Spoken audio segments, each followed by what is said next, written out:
Bonjour à tous. Donc, moi, je vais faire quelque chose qui est beaucoup plus modeste, qui est de vous présenter un travail collectif qui a abouti, pour une part, à un musée virtuel qui s'appelle Mémoire européenne du Goulag, et qui est à la fois un résultat, mais surtout un début de résultat, il faut le préciser, puisque c'est en fait une aventure qui nous a entraîné bien au-delà de ce qu'on pouvait imaginer d'efforts à produire, et qui est encore une entreprise de très très longue haleine. Alors, avant de venir à cette question du musée proprement dit, je vais présenter brièvement quel a été ce projet, et puis donc cette première partie, et puis ensuite donc je vous présenterai également certains éléments de ce musée, sachant que je cumule pas mal d'handicaps pour le faire. Le premier, c'est que j'espère que le site va bien fonctionner, parce que ces derniers jours, il ne fonctionnait pas. Tout à l'heure, il fonctionnait, donc j'espère qu'il va fonctionner. Mais donc, je ne l'ai pas revu depuis un certain temps. Et il y a des choses qui ont évolué, bien sûr. Et puis, d'autre part, je dois préciser aussi que si j'ai fait partie de ce projet, précisément la partie sur la conception du musée est celle à laquelle j'ai le moins contribué, puisque c'est une période où je n'étais pas en France.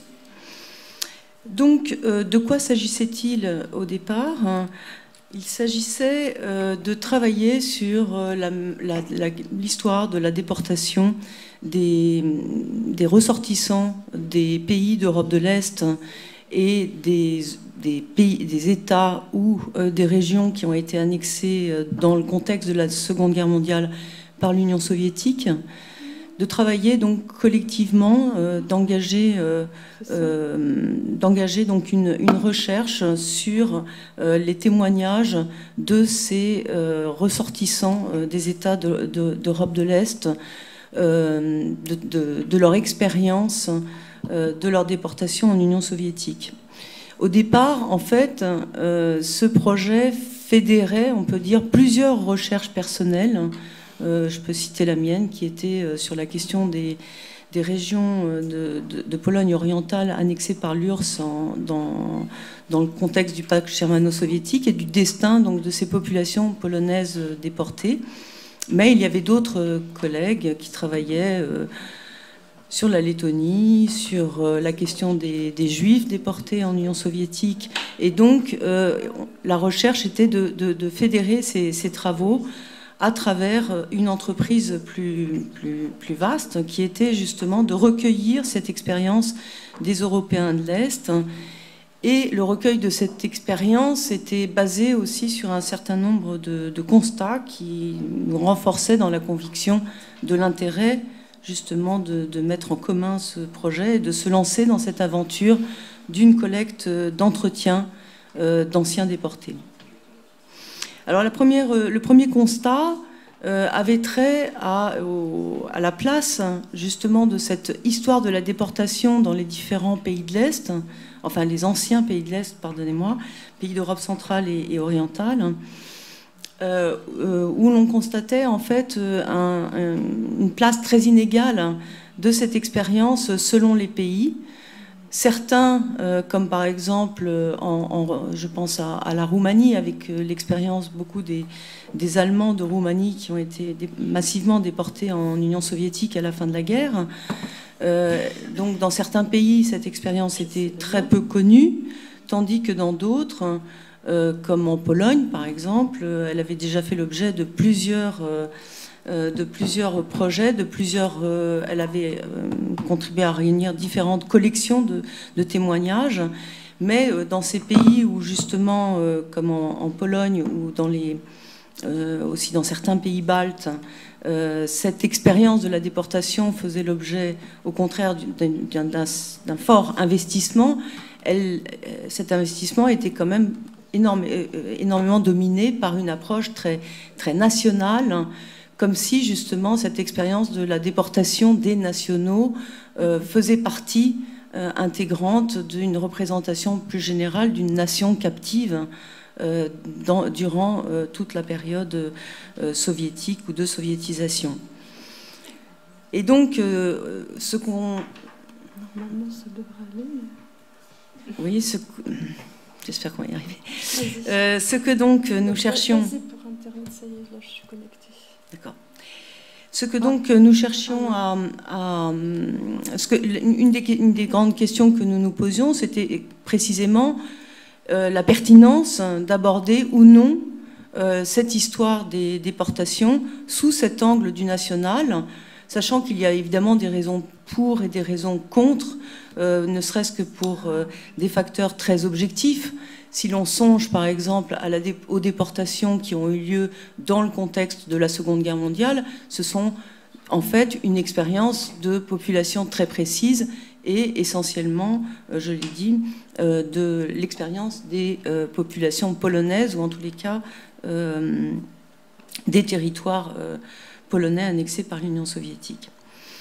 Donc cette question premièrement du national. Deuxièmement, ce qui nous intéresse, un autre des constats était que finalement, d'une part, ces Européens, on n'a pas trouvé malheureusement de meilleurs qualificatifs parce que parler des Européens suggère en fait que vraiment les Russes et tous les citoyens soviétiques ne le sont pas. C'est une question qu'on a tournée dans tous les sens et à laquelle finalement on n'a pas trouvé de bonnes réponses. Donc on assume cette faille et si jamais vous avez des idées miraculeuses sur le sujet, n'hésitez surtout pas à en faire part. Donc la majorité de ces déportés n'ont pas été en fait envoyés dans les camps de travail forcé du Goulag, mais ont été déportés dans une grande proportion par décision administrative et se sont retrouvés donc plutôt dans ces colonies spéciales, ces lieux de relégation, d'assignation à résidence, donc qui constituent alors parfois une expérience qui est très proche de celle par les conditions de vie, qui peut être comparable à celle du travail forcé, mais qui néanmoins s'en distingue aussi sous beaucoup d'aspects. Et donc travailler sur ces vagues de déportation de ces Européens de l'Est permettait aussi de nourrir cette réflexion et cette exploration de l'expérience de la déportation proprement dite. Puis il y avait aussi d'autres raisons qui nous conduisaient à envisager cette vaste collecte. Et parmi ces raisons, il faut bien sûr mentionner l'opportunité qui existait encore de pouvoir recueillir la parole de derniers témoins, puisqu'il s'agit quand même de personnes qui... Bien sûr, cette expérience est lointaine. Elle a commencé pour certains au tout début de la Deuxième Guerre mondiale. Elle s'est poursuivie, elle a été pour d'autres, celle jusqu'au début des années 50, mais quand même depuis, évidemment, vous voyez, ce projet a été entrepris en 2007, et donc nous n'avions affaire qu'à des personnes déjà très âgées. Et à ce propos, il faut bien sûr préciser que pour cette raison même, ces personnes que nous avons interrogées étaient toutes jeunes à l'époque de leur déportation. Certaines étaient même de jeunes enfants de moins de 10 ans, d'autres des adolescents qui sont devenus de jeunes adultes au cours précisément de cette expérience. Et donc, évidemment, il y a là un biais particulier, si l'on veut, dans le sens où ce sont des personnes qui n'ont pas, par exemple, été en situation, n'ayant pas été en situation d'adulte, ne parlent, par exemple, de l'expérience familiale elles ne parlent qu'au nom de leurs parents, et la parole de ces parents, évidemment, n'existe qu'à travers leurs témoignages. Donc cette question de l'âge compte beaucoup, vous le verrez même dans la conception du musée. Donc voilà pour le premier cadre qui nous a engagés à entreprendre donc ce projet, un projet qui a été présenté dans le cadre de l'Agence nationale de la recherche et donc qui a été conduit pendant 4 ans, qui a été conduit dans 13 pays, et qui a donné lieu aujourd'hui à peu près 200 entretiens.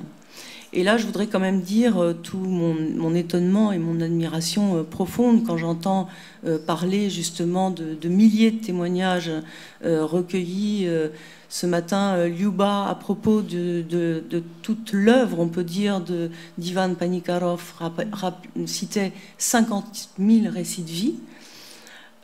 Personnellement, enfin personnellement justement non, pas personnellement du tout, collectivement disons, nous avons été donc en tout peut-être une trentaine de personnes engagées dans ce projet et finalement en 4 ans nous avons recueilli 200 entretiens. 200 entretiens et nous en étions, je dois dire, assez fiers pour avoir quand même finalement beaucoup travaillé. Donc c'est une question qui est posée de savoir effectivement le possible, même en termes quantitatifs, quand il s'agit de se déplacer, d'identifier les personnes, d'aller les voir, de mettre en place tout un contexte d'entretien. Alors évidemment avec des moyens techniques qui étaient à la fois plutôt très, très bons, puisqu'on a pu faire des entretiens à la fois audio et audio-vidéo. Donc, mais en utilisant malgré tout des techniques les plus rudimentaires, pratiquement toutes les personnes ont été filmées en caméra fixe. Donc évidemment c'est assez... ça peut produire une forte impression d'ennui. Donc oui, je me pose cette question pour le nombre de personnes qu'il est possible, dont il est possible de recueillir le récit de vie, qui me semble quand même une entreprise quand même très très ambitieuse. Mais aussi, alors je vais y venir maintenant sur la question aussi de la constitution d'un site. Là, ce que vous allez voir est vraiment un work in progress, vraiment quelque chose, un processus qui nous apparaît encore très très rudimentaire, malgré donc aussi un investissement en termes de temps, de réflexion qui a déjà été énorme. Donc si j'insiste sur tous ces aspects, c'est simplement pour aussi préciser ce côté bricolage, évidemment, cette manière dont les nouvelles technologies offrent des possibilités qui paraissent assez remarquables pour nous, historiens, comme outils, et à la fois comme outils et possibilité donc de rendre public un travail, mais en même temps qui suppose des moyens financiers, techniques, qui, à vrai dire, sont quand même... relativement défaillants, en tous les cas inégaux. Et je voudrais signaler par exemple le fait que là on espère beaucoup pouvoir recruter un webmaster, mais on n'en est pas encore sûr. Et sans lui, il est extrêmement difficile d'imaginer que ce travail puisse véritablement évoluer. Donc je n'hésite pas à insister sur ces aspects-là, parce que je crois que d'une manière ou d'une autre, on est tous suscités à un titre ou à un autre par ce type d'entreprise. Et les idées sont bonnes, on sait où on commence, et puis après, les choses deviennent de plus en plus complexes, extrêmement complexes. Alors, tout ça m'amène quand même à préciser un aspect important que j'ai oublié de mentionner, qui était donc quel objectif véritable derrière cette collecte d'entretien. L'objectif, il a évolué. Le premier objectif, il était de rassembler sur un même site dont on savait à l'avance qu'on voulait constituer un musée virtuel sans avoir d'idée très précise de ce qu'on voulait faire. Mais il était d'offrir un site commenté qui rassemblerait au fond, et c'était l'aspect le plus important, et qui reste d'ailleurs l'un des aspects le plus importants, qui rassemblerait une collection de témoignages oraux conçus comme une contribution à l'histoire de la déportation en général et disponible à tous. Vraiment un site le plus ouvert possible, enfin complètement ouvert, que n'importe qui pourrait consulter. et sur lequel pourrait s'appuyer, que ce soit pour une connaissance personnelle ou que ce soit dans le cadre d'élaboration d'une recherche. Donc c'était ça l'objectif, le premier objectif initial, et puis qui bien sûr a évolué au fur et à mesure de cette collecte d'entretien.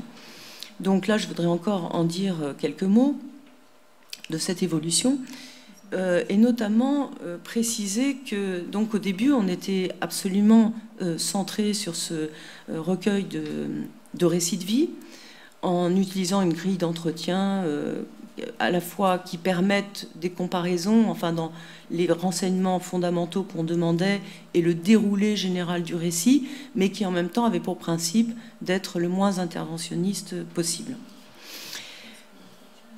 Donc en nous aidant de cette grille d'entretien, mais par exemple il y avait une chose qu'on avait totalement sous-estimée au départ et qui s'est avérée de plus en plus intéressant au fur et à mesure de cette collecte, c'était les documents que les personnes avaient aussi pu conserver de cette expérience de la déportation.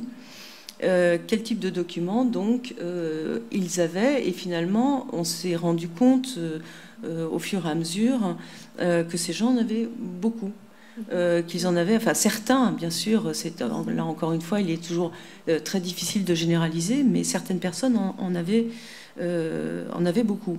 Et donc on a commencé à penser l'intégration aussi de ces documents dans l'idée de construire ce site.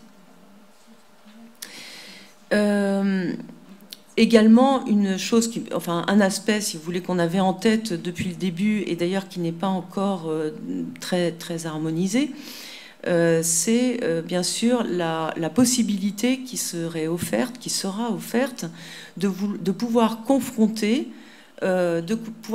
cette histoire de la déportation à travers les témoignages, de pouvoir la confronter aussi aux documents que l'on possède par ailleurs, qui sont notamment tous ces décrets, par exemple, sur l'ordre des déportations et tous les documents, donc non seulement ces documents normatifs, mais par la suite tous les rapports qui concernent ces différentes vagues de déportation et qui viennent en complément donc de cette histoire des récits. Et puis enfin, et avant d'arriver sur le site lui-même, ce qui nous semblait quand même très important dans cette histoire, c'était de pouvoir vraiment retracer, interroger des trajectoires. C'est-à-dire considérer bien sûr cette histoire de la déportation dans les trajectoires de vie de chacun, mais la façon dont elle s'inscrivait à la fois objectivement, comment les gens, qu'est-ce qu'ils faisaient par exemple au retour, et toutes ces modalités de réinsertion ou non dans les sociétés qu'ils retrouvaient de fait, mais aussi leur perception bien sûr de leur perception de cette histoire de la déportation dans leur parcours, tout leur parcours de vie. Et j'insiste sur cet aspect-là dans le sens où finalement, on a essayé de partir du principe que, certes, on recueillait une expérience violente, mais que la violence n'était pas le point de mire mis en évidence dans cette collecte de récits. Et d'ailleurs, on faisait en sorte, dans la présentation de nos intentions, justement d'être le plus neutre possible, de façon à ce que ça soit la personne elle-même qui se prononce sur sa manière, sur la façon dont elle avait ressenti, elle exprimait elle-même cette expérience. Voilà. Donc maintenant, je vais donc faire une très brève, parce que je vois que le temps passe démesurément vite. Donc je vais faire une brève présentation de ce site, donc dont la conception résulte de plusieurs tentatives, celle par exemple de considérer à la fois des histoires collectives, puisque les gens sont toujours déportés sont déportés collectivement, donc d'un lieu précis, à des dates précises. Et donc je signalais au début ce caractère national des déportations, parce qu'elles sont de fait, par leur localisation et leur datation et les cibles définies, elles sont pour l'essentiel conçues de façon nationale. Donc, comment aborder cette histoire collective et prendre en considération en même temps la singularité de l'histoire de chacun, qui est quelque chose à la fois de fortement revendiqué, mais que l'on voit aussi très précisément dans le cours des récits. Et pour cela, on a opté pour... on a essayé, par exemple, de proposer plusieurs types de visites de ce site.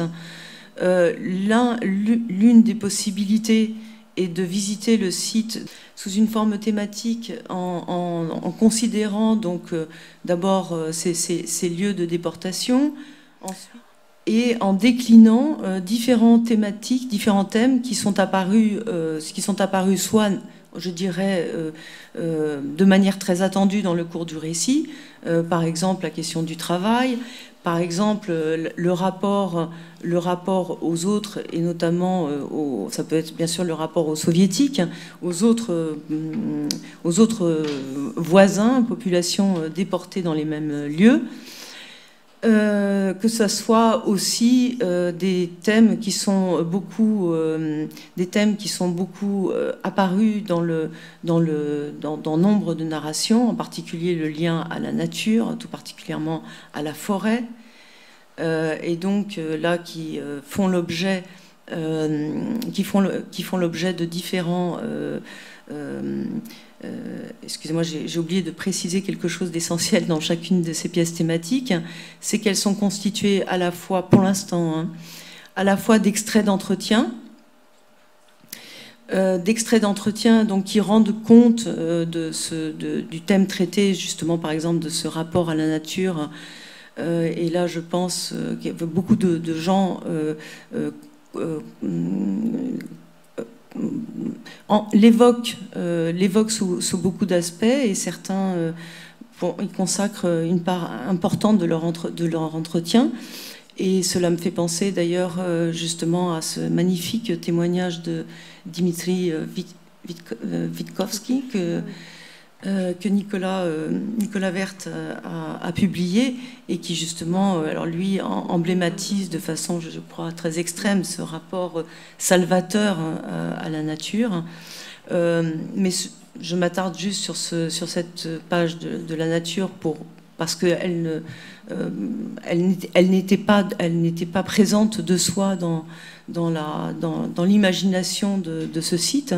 Et c'est vraiment les témoignages à ce propos qui nous ont conduits à au contraire, lui consacrer donc une pièce entière, donc constituée, vous voyez, à la fois d'extraits de témoignages, et puis donc de photos qui sont des photos, pour l'essentiel des photos qui nous sont venues donc des photos qui nous sont venues de ces personnes qui nous les ont livrées. Pourquoi c'est... Voilà, pardon. Et puis donc là, pour la question de la nature, cela ne vaut pas, mais pour beaucoup des pièces thématiques qui sont proposées, évidemment, il est prévu par la suite d'autres ramifications, et notamment ces ramifications aux documents dont je vous ai parlé. Ces documents normatifs qui viendraient, ces documents normatifs ou ces documents d'archives qui viendraient en complément aussi de ces présentations. Donc il y a la possibilité de faire des entrées donc par ces pièces, mais il y a aussi la possibilité de rentrer par les localisations. Alors vous disant ça, je cherche... Oui, non, voilà. Donc, ici, il a une autre proposition et celle de rentrer dans ce site en considérant donc la recherche des témoins, soit par lieu de départ. Alors j'espère que ça va bien s'afficher parce que parfois ça marche pas bien. Par lieu de départ, donc prenons par exemple le cas des déportations de Lituanie. Voilà, si l'on considère les déportations de Lituanie, on a accès donc à gauche à donc les différents témoins qui viennent de Lituanie et qui nous racontent leur histoire. Et donc il est possible, là évidemment il n'y a qu'une seule partie de ces témoins qui est sur le site actuellement, hein. Il est encore à un stade, comme je vous le disais, assez rudimentaire, mais on peut donc interroger à partir de ceux qui ont été déportés de Lituanie leurs différentes trajectoires.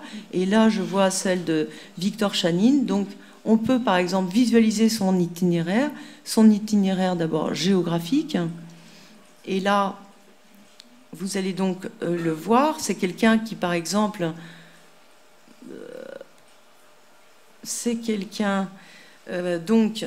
qui est parti du sud de la Lituanie, qui a été déporté en Asie centrale. Là on ne le voit pas parce que c'est, je ne sais pas comment, l'image. Donc c'est en fait une famille juive qui a été déportée en Asie, d'abord dans le nord, et puis ensuite qui a pu aller plus dans le sud de l'Asie centrale après l'amnistie de 1941, l'amnistie faite aux Polonais, et puis ensuite donc qui est rentré, qui a été qu'on appelait les rapatriés à partir de la fin de la guerre, au fond en 1946, où théoriquement la famille revient en Pologne, mais c'est une famille juive qui ne fait que passer par la Pologne et qui, via la République tchèque, va aller en Israël. Et puis, donc, cette personne va commencer à travailler en Israël et puis finalement va émigrer en Grande-Bretagne pour finalement, dans les années 90, revenir à Moscou où il a pris la direction d'une université. Bon, évidemment, cette trajectoire est particulièrement atypique, hein. On peut prendre des trajectoires beaucoup plus simples. Je crois par exemple que celle-ci le sera beaucoup plus, puisque c'est quelqu'un, alors bon, je ne peux pas vous dire exactement jusqu'où il est allé, probablement jusqu'en Sibérie, et puis il est revenu chez lui, dans les années 50. Donc cette possibilité, si vous voulez, de à la fois aborder collectivement, collectivement dans le sens où vous avez tous ces témoins rassemblés de Lituanie, et en même temps donc d'aller pour chacun sur aller voir leur histoire, et donc que ça soit leur histoire, leur trajectoire géographique, ou bien leur histoire, plus généralement, leur histoire qui est donc résumée sur la page de gauche. Ensuite, vous avez les documents personnels qui ont été fournis lors de l'entretien, et puis des extraits d'entretien qui concernent alors différentes périodes de cette histoire. Donc soit en version originale, là vous voyez, c'est une page qui est assez aboutie, puisqu'on a même des extraits d'entretien en version française. Et donc, comme je vous le disais, et j'en finirai peut-être là-dessus, ce qui est évidemment visé dans ce musée, c'est de pouvoir aussi et principalement donner accès donc à tous ces témoignages qui n'existent pour l'instant que par extrait, mais qui sont voués à être intégralement intégrés au site, et bien sûr dans l'idéal qui pourrait être donc tous publiés dans des langues accessibles, en particulier bien sûr en anglais. Voilà.